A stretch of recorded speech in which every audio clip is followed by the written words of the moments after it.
Winter has a way of slowing everything down, and lately I've really needed that. This season of life looks very different than it used to. I think most notably is the fact that we no longer live in Florida, South Florida that is, so we're no longer just experiencing 2 weeks of cooler weather and the rest just hot and humid like we're used to. So it's just been a lot slower. We're not going outside as much. It's been pretty chilly out here in Georgia off and on. So yeah, life definitely looks a lot different in January than it used to. But honestly, I'm just learning to adapt and learning to love it and embrace the season for what it is. So this week, I'm leaning into our home as usual. I'll be in the kitchen for the most part. I'm going to be whipping up a loaf of bread. Lately, I think I've honestly transitioned to sourdough sandwich bread. For the longest, it took me a while to really get a recipe down, and I think the most frustrating part to me was waiting for the dough to actually be ready during that second rise in the loaf pan. I just felt like it took way too long, and it just felt a lot easier to just let my artesian loaves cold proof in the fridge overnight and then bake them in a Dutch oven the next day. But I actually just recently tried a couple different recipes for sandwich loaves. And so I'm super excited to say that I was very impressed with this loaf in particular. I will leave the recipe if you guys are interested. It's by Amy Bakes Bread, and it's her soft sourdough sandwich loaf. So this one does require some kneading. Of course, unless you have a good stand mixer that actually properly kneads the dough. I don't mind doing it by hand. I did that for about 10 to 12 minutes and then just gonna let that sit out at room temperature. It's about 72 degrees in our house, so that's gonna get a little bit puffy and it's gonna spread out, and it'll sit out for about 6 hours until it's about 40 to 50% its original size, and then I'm just gonna throw that into the fridge.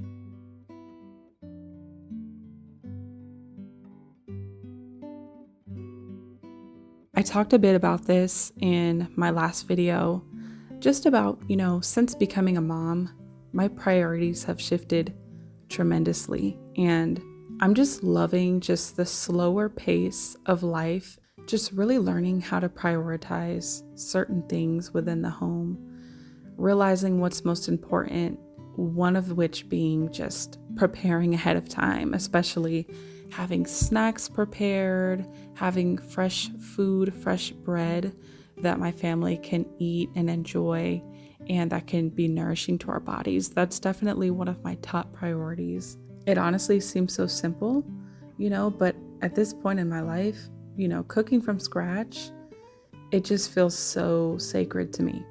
These are the things that just really keep me grounded nowadays. So I'm actually prepping up some sourdough granola. It is one of my absolute favorite snacks or breakfast staples just to have in the house. It is just absolutely delicious. I've been making this pretty much every single week at this point, and I'm going for a new flavor. So this week I'm trying a butter pecan version of the version that I normally do. Essentially what I'm doing is I just substituted half of the coconut oil for half butter, and I went lighter on the cinnamon, heavy on the vanilla as usual, and I'm adding lots of pecans and a bit of pumpkin seeds, which I love, just the crunch, the extra boost of protein and fiber that you get from them. And instead of doing coconut sugar like I usually do, I'm actually doing a bit of dark brown sugar. I thought that would go perfectly with some butter pecan granola. This ended up turning out phenomenal. We love to eat this just as a snack as is, straight out of the jar. Or my favorite way is definitely just granola with some milk in the morning. Just a big bowl of that is just so satisfying and filling and nourishing to me. Occasionally I will do a yogurt parfait, though while I love making the yogurt parfaits, it's not my favorite way to enjoy granola. But that is something I've been making my husband every morning for him to have for work. And I know that that's super satisfying and just delicious for him to enjoy.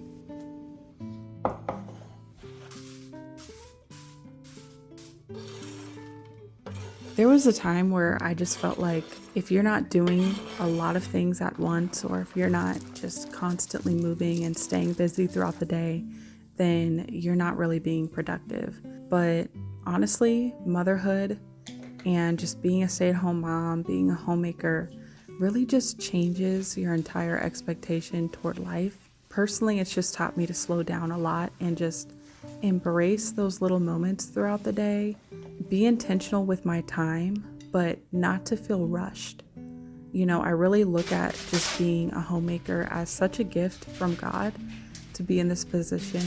And so I definitely do not want to take it for granted.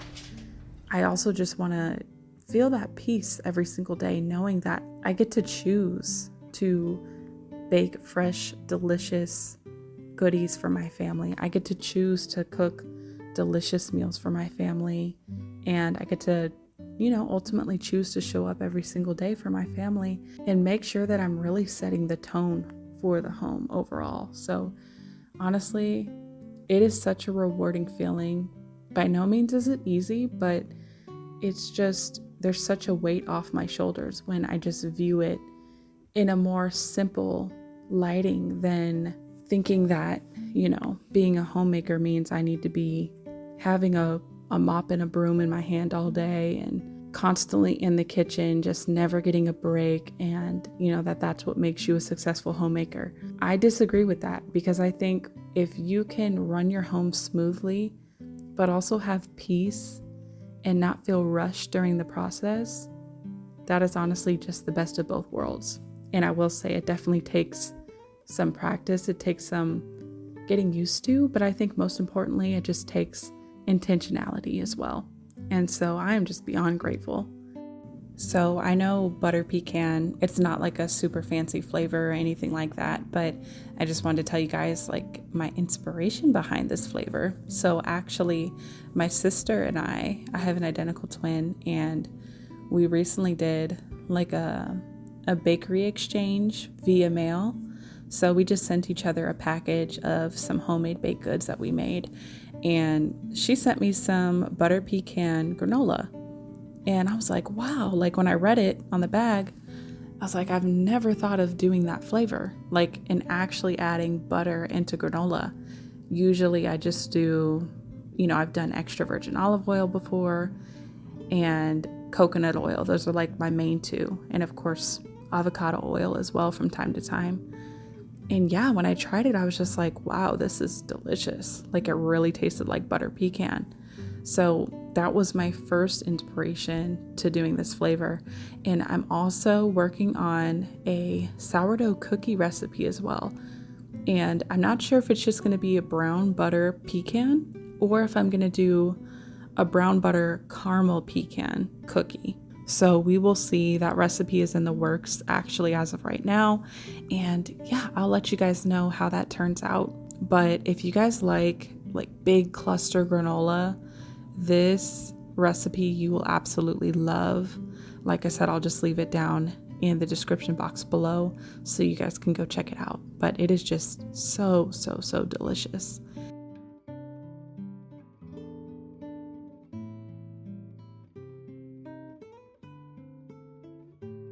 I love the lighting that we have in the backyard. So every single morning, I just like to open up our blinds and let that light in. That was something we were kind of missing out on in the apartment that we just moved from. So I'm so thankful to have this natural light in the kitchen. That was one of my biggest personal reasons why I was like, yeah, this house is definitely going to be perfect. It's not a forever home, but it certainly will do for the time being. I've been reading for the past couple of days a devotional just on peace. It's called Finding Peace. And I really feel like it was just so timely for me to just find a Bible plan and just stick to it, and something that I really feel like this season has been testing, which is my peace. And it's really just helped me to just recenter in on what does the Word of God say, regarding believers? What does the Word of God say regarding peace? Just learning to understand, when we're going through difficult situations in life, how those things can just subtly try to steal our peace away, and how the enemy even uses situations or, whatever the case may be to try to take our peace. But really what it comes down to is we have to allow our peace to be taken from us. And, many times it could just be like a temporary situation where you find yourself in a place where you didn't foresee happening. And it's not a very nice place or position to be in. And so you have to make a choice. Are you going to choose panic or are you going to choose peace, even in an uncertain situation? And I just feel like the Lord has just been teaching me, just to lean on Him for that peace. Don't allow the enemy to take away that peace that God gives you so freely. And especially not just temporary circumstances, because things can change in an instant. And so I'm definitely learning just to not to give the enemy that type of power over my thoughts or my actions or my words and how I say things. And so I love Psalm 139. I feel like that's just the perfect expression of just reminding you of who you are, that you are fearfully and wonderfully made, that God knows us from the inside out. He knew us before we were even in our mother's womb. And it's just such a beautiful reminder, especially during seasons of just testing.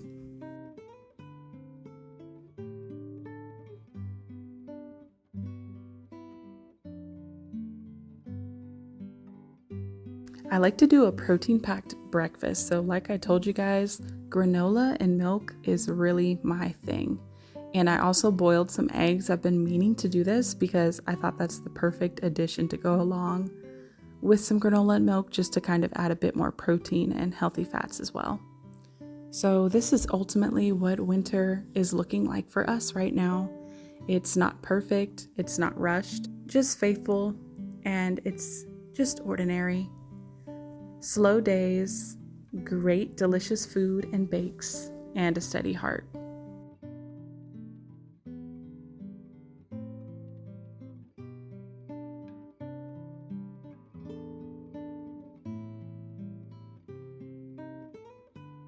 I like to save our chicken bones, so we had some chicken thighs this night, and I just usually just take them and I try to remember and just throw those in the freezer so that way I can make some delicious homemade bone broth later.